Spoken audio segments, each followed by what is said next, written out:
Hello, good evening, and namaste, everyone. I am Rashmi Sudanan, your host for today.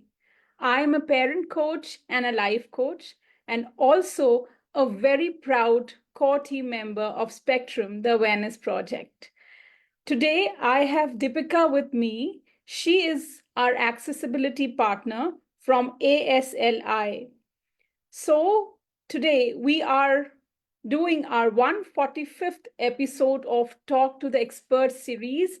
And the topic for today is healing ourselves by healing our emotions. And as we all know, that October is a month of mental awareness. And we have a very special guest and an expert today who will be talking about the mental health and handling your emotions. So, a very warm welcome to Dharmista. Dharmista is a catalyst coach, a holistic healer, licensed emotional intelligence coach, and leadership and communication coach with certification in hypnotherapy. She brings years of training expertise and knowledge of English language as teaching. She is also an NLP master practitioner, driving change and transformation in the lives of her audience through the power packed tools of neuro linguistic programming. She instills confidence and communication ability in her um, uh, audiences and also challenge the self-limiting beliefs systems in them. As a catalyst coach, she believes in allowing the space for catalytic conversation for clients to find their own answers within themselves through challenging situations they would be in. It is through challenging their belief system and helping them explore their own potential in a way that they have never done before. So, a very warm welcome, Dharmishta, to our session, and we really look forward to hearing out from you how to heal ourselves by healing our emotions.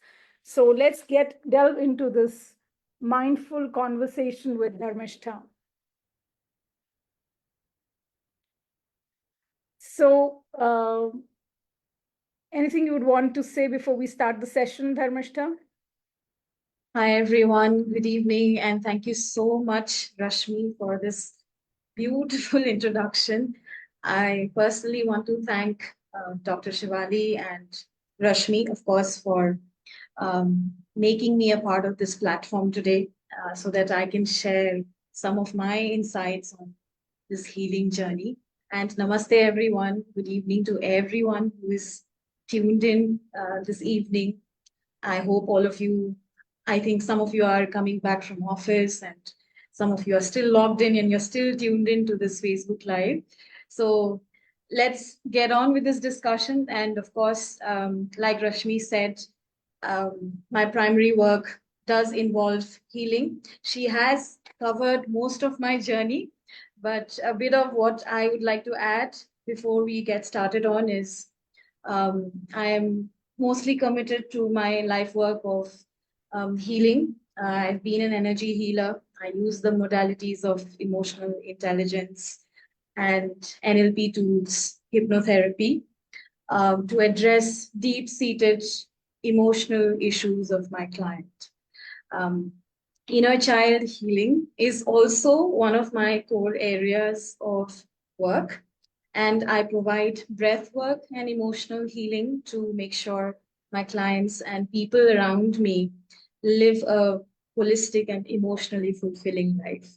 Right. And today we are here today to talk about such a beautiful topic, I must say. And again, yes, over to you, Rashmi, for this discussion. Yes. Thank you so much, Dharmishta. So, as you've just narrated about yourself and the work you are into, could you share your experience in the space of mental health and as a healer, as you mentioned? Yes, Rashmi. I think as a healer, I have found this deep soul calling um, for people who are looking for answers for their deep-seated emotional issues. And mostly my work involves healing their um, say, the mindset issues. And sometimes they come from these self-limiting doubts or belief systems, right? As a life coach, I believe in providing that transformation or bringing in that transformation in people. And of course, I do understand the importance of mental health, how significant it is in our life today. I think um, every day is a mental health day, I believe, right? So this is where I feel that all of us, I think most of us are doing tremendous amount of work in this field of interest. I think we are contributing to this area of work through our own ways and capacities.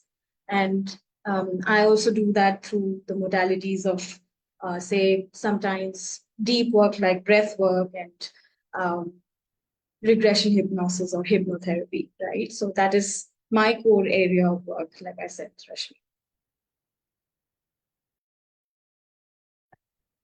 Well, hearing you out, my next question to you is, why is mental health so important for us, like you mentioned, and especially for parents and caregivers? And what are the effective ways to work towards parents' mental health in particular? Right. So thank you, Rashmi. That's a beautiful question. So let us begin by celebrating the topic today. I think I've said it already, but it holds so much meaning if you look at it. Healing ourselves by healing our emotions, right? So the gateway to healing lies through our own emotions first. And sometimes these emotions are difficult and painful. As they say, you can see the physical wounds and go to a doctor immediately. But there are some wounds at a deep emotional, mental, and psychological level that cannot be seen, nor they can be explained. So this is where most of the times we don't even know we need healing, or we don't even know that our mental health is not in place, right? So if you look at it, we have been constantly taking the blows of life from here and there, right? And we have been taught this somehow not to show our weaknesses and scars, right? And that's where sometimes we don't even know that we have been wounded, like I said. And when do you know you are wounded? Suddenly you are dealing with a tough situation, you react violently, you start crying. These are unexplained tears. Or you have been morphing into a human being. You don't even know who you are, right? Suddenly feeling that loss of identity or the loss of appetite for life. Things that you used to enjoy at one point of time, you don't enjoy them anymore. So, um, and you end up telling people that I'm fine, I'm strong, right? So this is where I think we all need to bring a shift in the culture, in the society, in the world around us. Right? So when we know that that help is needed, right? This is where mental health is extremely important. Um, Especially the awareness is important, right? And glad that we have platforms like this. Today we are able to talk and share these insights, right? It's so beautiful. Um, and like I said, I would repeat, I believe every day is a mental health day because the way we take shower to cleanse our body, right? We also need healthy ways to cleanse our mind and heal our emotions on a daily basis. Right? Else they show up in various painful ways later on, even in our body, if you notice, right? Like they say, unaddressed emotions find their way in your system somehow, right? So when we talk about mental health, it's not just limited to, parents, say parents of special needs or neurodivergent kids, right? It is also for every parent, for every individual, for teenagers, for working professional. I don't even have to name it, right? So imagine you are this traditional vessel from where water is poured, right? If your vessel is empty, you won't be able to serve or offer anything, not even to your family, to your friends, right? Even if you want to. So, as they say, you cannot serve from an empty cup, right? So, taking care of your own mental health, your mind, your emotional well being should be a priority as a healer, I feel. And I think most of us would agree with me on this because it somehow sets the tone for everything that you do in your life. Whether you're a parent or a working professional, if you are a student who has tuned in today, listening to us, right? So that is one. And when you talk about parenting, I think it's such a rewarding journey. I Most of you will agree with me on that, but it can be demanding as well, both physically and emotionally. It can take a toll, right? Especially when you're taking care of your kids and navigating their complex emotional landscapes, their growing years, their different growing phases. I think with each growing phase, we each phase has its own set of challenges. And as parents and caregivers, we have been conditioned to put ourselves last, right? It's like we have been told so many times, you need to do for others. You need to sacrifice for others, compromise for others, right? Um, that's where this crucial question should come in place. Who takes care of you? You take care of everyone's emotional needs, right? Who takes care of your emotional needs and mental well being? Because we all are human beings at the end of the day, and we have our own turmoil in our inner emotional world, right? We deal with emotions on a daily basis. And so even while growing up, I could see I did have family members with mental health issues, right? And I could see my father taking care of my mother on a daily basis. But then there were days when he would drain himself, and we would still expect so much from him. We'd still complain, and we never thought that he might be going through his own inner turmoil. Right? So that was the time. I mean, no one probably asked, what did he do to take care of himself? So these are the things that need to be taken care of, right? And when you talk about the steps for healing, I think um, this is where self-care comes into picture, Rashmi. I would like to say this. Mhm. Yes, and what does self-care mean to you? That is very important. I think we need to form a personal connection to that word. Sometimes it's so overthrown everywhere, we lose that essence of that word. I have met many clients who have told me repeatedly, I don't have time to invest in myself. I don't have time because I give all my time to my kid, my husband, my spouse, right? So you have to be aware of the stories you are telling yourself.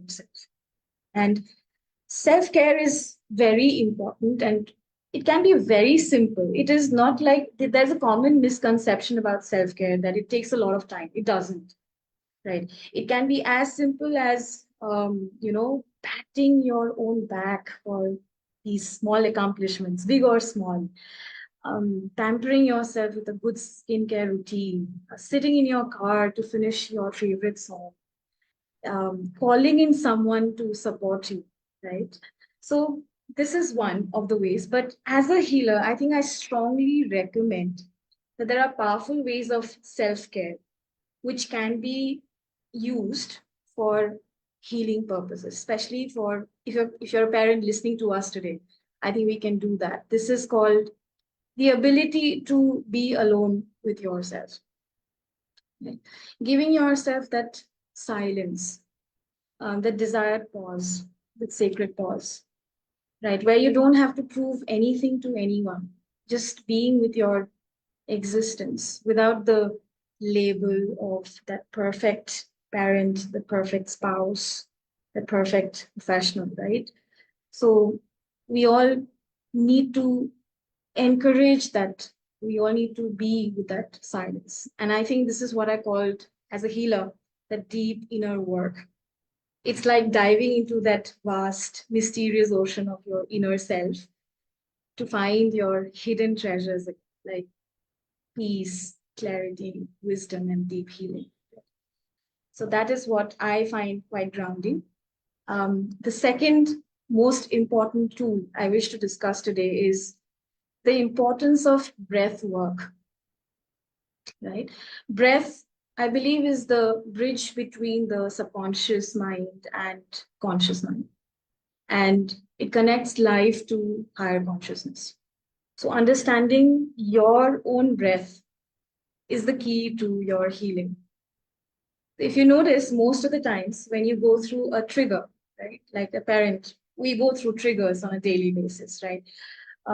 Like anger, anxiety, or you're overthinking. You'll notice that your breath goes terribly shallow. This is where taking control of your breath, observing your breath actually works. It calms down your nervous system and helps you achieve a more balanced state of mind. And I do teach breath work in my healing sessions and people therapy sessions as well. And of course, shedding that energy. If you have been sitting all throughout the day in that stagnant energy, I think it's important to shed that energy through some kind of work where you sweat it out, not letting it sit in your body. Yes, that's very important where we want to shed that energy. And maybe it could be yoga or a small run or going for a walk. That also helps bring you back to a more balanced state of mind throughout the day. So, yes, Rashmi, over to you. Yeah, thank you so much, Dharmista. It was, a long question which I'd asked you, but what I can summarize for our listeners is it's very important that we pay attention to our mental health for various reasons Dharmesha mentioned.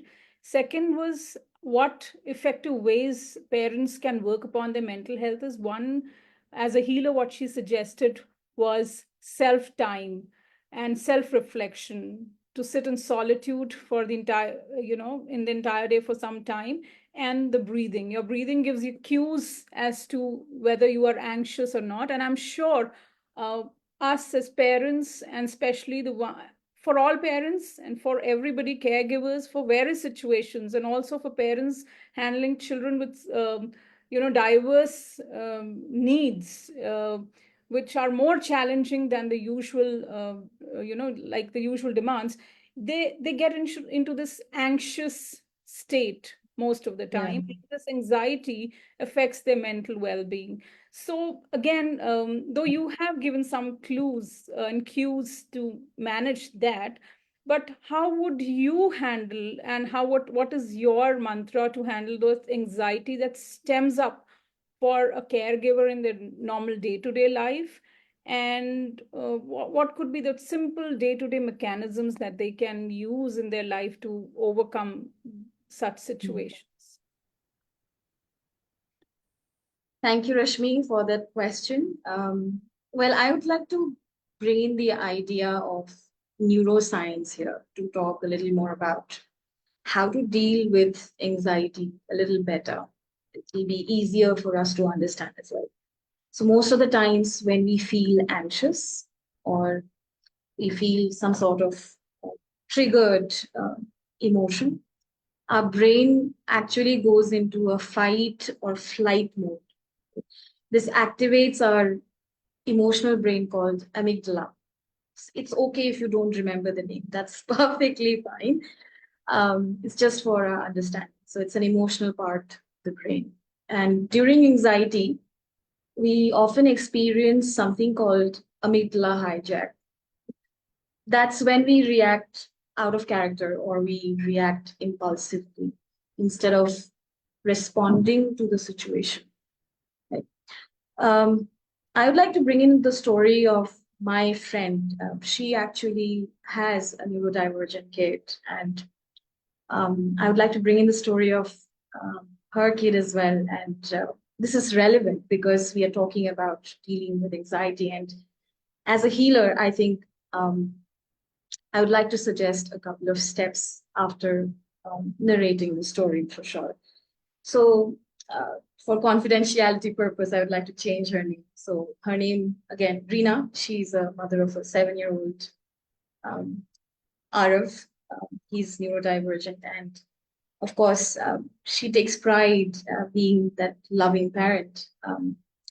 But we can't really have same days where we have an emotionally balanced state of mind, or we are emotionally good, right? So one particular evening, she kind of her emotions got the best of her, and she found Arav throwing food on the floor, and he was shouting badly. It was a triggering situation for her, of course, and it was a long day for her as well. She had those back-to-back appointments, speech therapy in the morning. She had a meeting with Arav's teacher in the afternoon, right? So again, um, she got triggered with that incident, right? And she tried all her usual techniques, but her frustration was slowly building up. And she could feel her heart racing, her muscles tensing up, and her thoughts becoming more and more negative.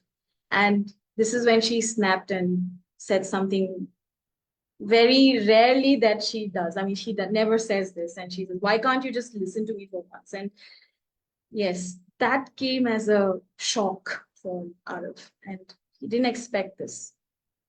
So later, she felt a deep sense of regret, and this is what we call the classic amygdala hijack, where her emotional brain took charge of her thinking brain, where she didn't allow her thinking brain to settle in. Right? Later on, of course, she acknowledged that it was her own exhaustion, it was her own worries of not meeting uh, his needs, and she had the unmet need for rest. So she didn't have enough rest throughout the day, right? So this is where I feel one quick way of handling anxiety is this is what I call the magic of 90 seconds. Yeah, the magic of 90 seconds. So whenever we feel that emotions are taking a hold of us, right? We need to acknowledge those emotions without judgment. That is the key. Understanding that we are feeling anxious. And that is the time when we need to slow down, pause, breathe. And again, I want to repeat the importance of breath work and meditation again. Why? Because if you're already into it, hats off. You are doing a great job. And if you have not started, I think it's always a good idea to start off. Whatever way you feel you can bring that mindfulness in that situation. It's like you're building your spiritual and healing muscles over a period of time, right? So when you allow that time to settle in, you slowly allow a gap of 90 seconds to settle, right? And this slows down the amygdala, gives us enough time to think from a more level headed space before we respond to the situation and not react. So, that is one of the ways which I feel as a healer works on most occasions. Also, I feel a lot of anxiety stems from worrying about things that we cannot control, right? So, as parents, I think we worry a lot about those things. Um, I think as humans, also, if you look at it, being in the zone of not knowingness is the scariest thing, right? We aren't comfortable in that spot. It's like we need to know all answers. We need to be certain about future, right? So this is where a lot of anxiety stems in when we are worrying about things that are beyond our control. such as your child's future, or how others are perceiving your parenting, right? That's where anxiety creeps in. So even for, say, kids with diverse needs, we want to fit in a structure, we want to have a routine, and sometimes those routines can get disrupted. This is where parents can go into that loop of self doubt, anxiety, frustration. And this is where the idea of not knowingness should be practiced, I think. So the idea that, you're not fixated on how things necessarily should go according to plan. It's okay that things are not going according to plan. It's okay that the routine has got disrupted. It's okay to try again, right? So this is where we need to also be kind. Like I said, the self-compassion should also come into picture a lot of times, right? Another powerful tool as a healer, I would like to give it today to all of you, is it's one of the grounding techniques that has worked in most therapy sessions. And I think as healers, we practice this as well. If you go for a healing session, that is what they would recommend. Whenever you feel anxiety taking hold of you, you can breathe, you can be aware of what you see in the room, be aware of the clock, be aware of the doorknob, be aware of the wall, right? Be aware of the external noises, whatever you can hear, right? Become aware of your warm breath, become aware of your feet on the ground, become aware of the present moment. And this helps you calm down. This helps you bring you back to the present moment.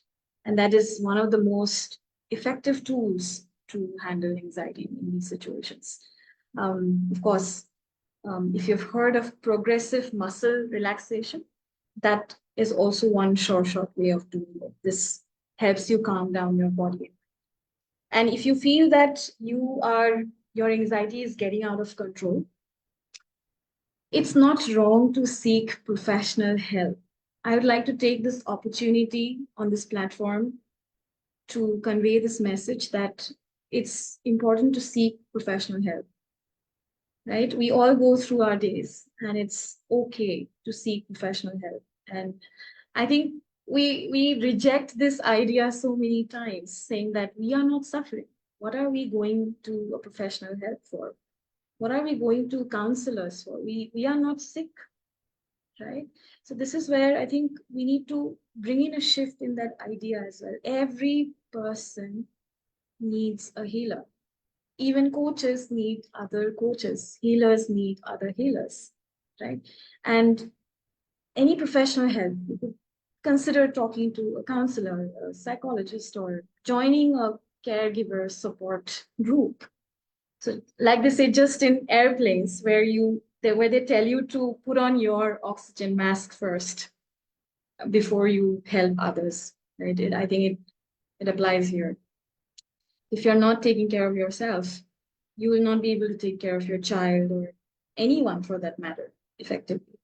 So prioritizing your well-being is essential. It's not selfish. It is highly recommended. Wonderfully and beautifully, articulated all the points. In fact, I made note of a couple of them too, for our viewers to have a quick recap by the time you take a breath, because I've been asking so many things from you. So I'm sure all of you would get insights from the healing perspective of these anxious situations. And what Dharmishta had mentioned, let me reiterate, is acknowledging your own self is really, really important. That 90 seconds, it could be could bring about a tremendous shift in your thought. Awareness in the present moment, while you are anxious, helps you calm down. And progressive muscle relaxation, these could be some of the techniques which healers use, helps you. And very important is, in case you find yourself in too much exhaustive situation, you can also always consult a professional help. And since we are constantly talking, and Deepika is constantly helping us with the sign language interpretation, Deepika, would you want to take a break while I ask a question from Dharmistha, or would you want to continue? How comfortable That's are fine, ma'am. are you sure on that? Yes, sure. All right. So the moment at any point you feel there's an exhaustion coming to you, just feel free to articulate. We'll take a pause, I'll take it up. All right. So my next question to you, Dharmishta, is what can be the coping strategies for parents to handle and accept the situations? So simple words, what could be the coping mechanisms? Thank you, Rashmi.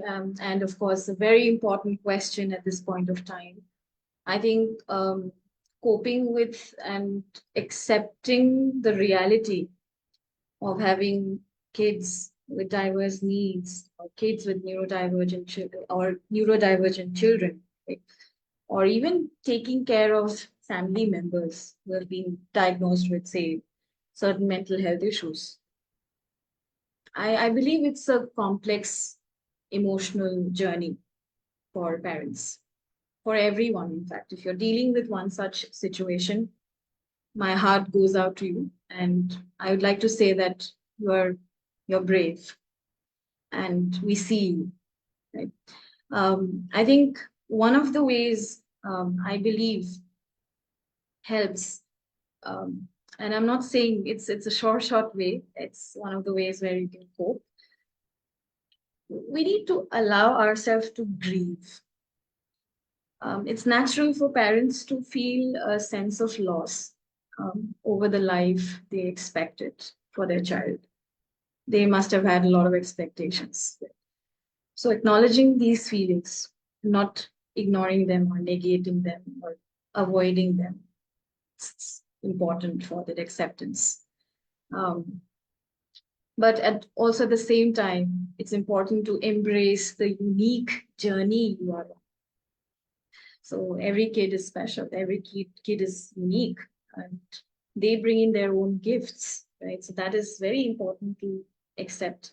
And I understand acceptance can be a long journey. It's not easy to master acceptance, and it is easier said than done. You might be thinking that okay, it's easy for a healer to sit there and talk about acceptance. I totally get that. It's very difficult. It's very difficult. It doesn't happen overnight. I think it's a process where you tell yourself every day that it's okay. It is what it is, and it's a process that unfolds gradually. And of course, some days can be harder than others. That's completely okay. And when I say by acceptance, it doesn't mean that it doesn't mean loving your child more or less. It's more about understanding their unique needs and embracing the journey. That's what it is all about. One of the other ways I believe is we need to reframe the situation. Now, I might want to unfold the definition of reframing. This is a famous term in neurolinguistic programming. It's about how you see that situation. So you could face a loss. Two people may face a tragedy and they may have different ways of seeing the same tragedy, right? So one person might turn the pain into power, and the other person might just feel depressed and lost, and they might just give up living over that tragedy. We face so many things on a daily basis. So this is where I think when you talk about reframing, it's about how you see a situation, basically. What meaning you are giving to those situations, what meaning you are giving to those heavy emotions. That's very important. Of course, you are feeling anxious. Of course, you're going through an emotion of anxiety. But the feeling that you're feeling can be different. It is the meaning that you're giving. You can acknowledge that. You can say, of course, I'm going through an emotional anxiety, but I still feel hopeful that I'll make it. Right? So this is how you mentally, when you mentally know how to frame your child's neurodivergence effects, or how you see the entire situation, is how you actually cope with it emotionally as well. This is how coping happens. So instead of viewing your child's condition as a limitation, you can see it as a difference, right? It's like a uniqueness in the world. Um, I know it is easier said than done, but then with an everyday effort and practice, you can always bring in a shift in the meaning of the situation. So the more powerful meanings you give to the situation, the better you cope with it, right? That is one. Um, the other effective way I feel it works most days is pursue what you love. Pursue what you love. Um, when you are the parent of a kid with diverse needs, or just even a parent, it can be easy to lose yourself in the responsibility for caring for your loved ones, for your little one. You lose so much in the process. You don't, some days you don't even know who you are, I feel, right? So this is where I think it's important to cultivate a life and interests outside your parenting role. Like maybe a hobby that you would love to do, right? And a great way to do this is to remember, ask yourself today, what are the things that you really enjoy doing? This is like owning the next play of your life, and it's about building a future with that you and your child can be excited about, where you are enjoying yourself as well. I think that takes away a lot of attention from what you are personally going through as well. I also believe that one of the strongest ways of coping with this situation could be setting boundaries to prevent burnout. I think caretaker burnout is very common. Um, Parents do face burnout situations where they are left with no energy, right? They are drained. And this is where setting boundaries can help. Um, we need to understand where exactly we are overextending, in which areas we are overextending. Are we saying yes to a lot of work? That should be an awareness, right? Learning to say no to additional tasks, responsibilities that drain your energy. That's very important. And I know we can't say no, or if you are not good at it already, probably you might be thinking, how do I practice that? But then again, maybe small steps every day, saying no in a very polite way, where for a matter of fact, it's going to drain your energy. You can probably find a beautiful, polite way of saying no and turn down that request. That also helps prevent burnout, and also helps you cope with these situations, and makes you more accepting of that situation. Yes.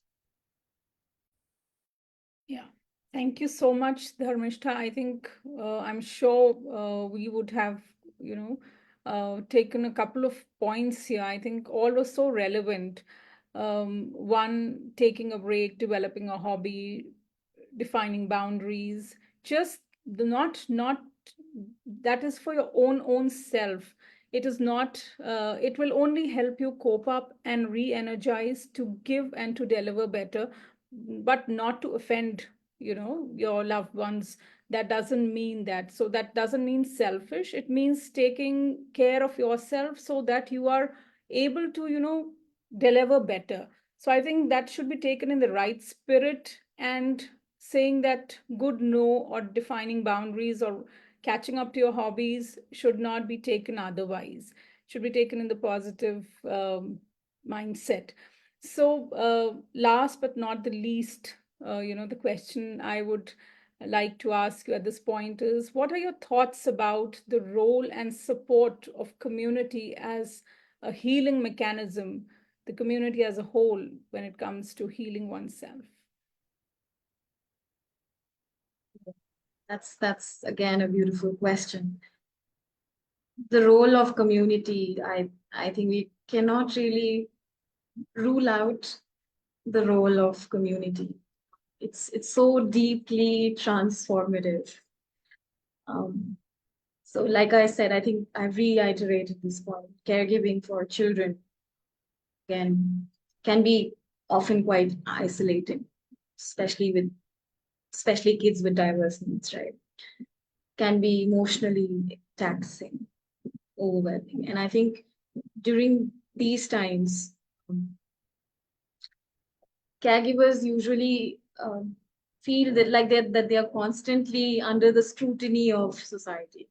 Sometimes they go through these tough emotions of guilt, fear, shame, judgment. Maybe going through that feeling that others don't fully understand their child's condition, right? Or um, they may judge their style of parenting, right?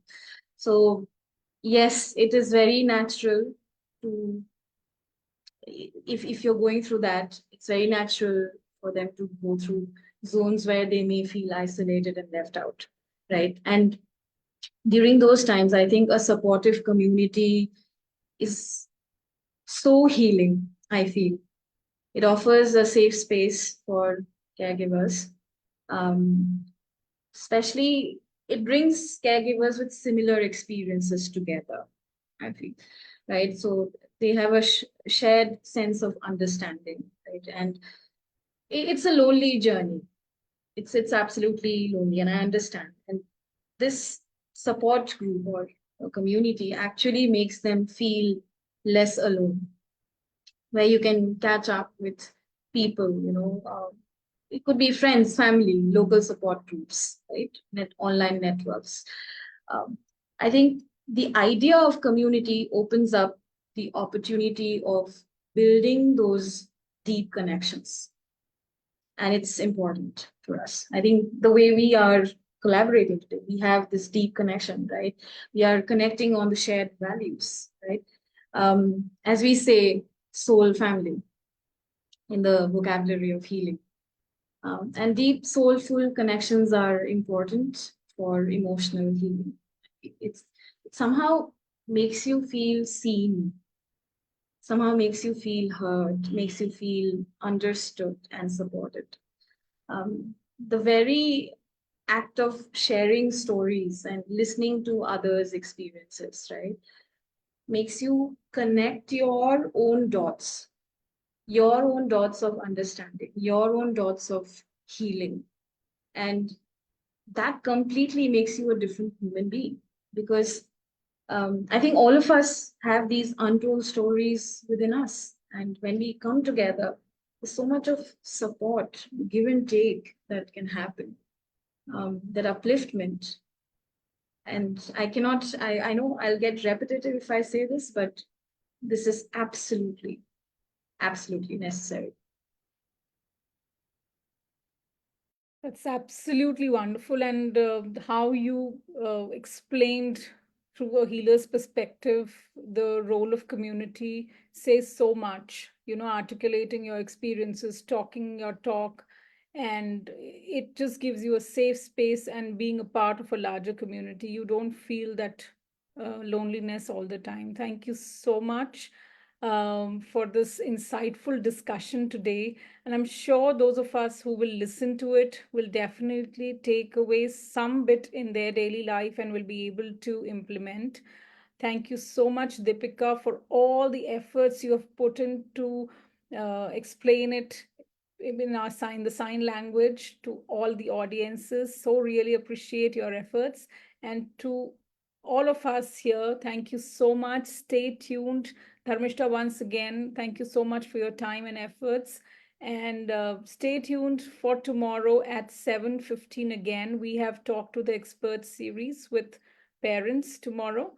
So let's be ready to hear another episode of Talk to the Expert. Thank you so much, Dharmistha, and wishing you all the best in your journey ahead as a healer. Thank you so much. Namaste, everyone. Thank you. Thank you, everyone. Thank you, Deepika. Thank you, Rashmi.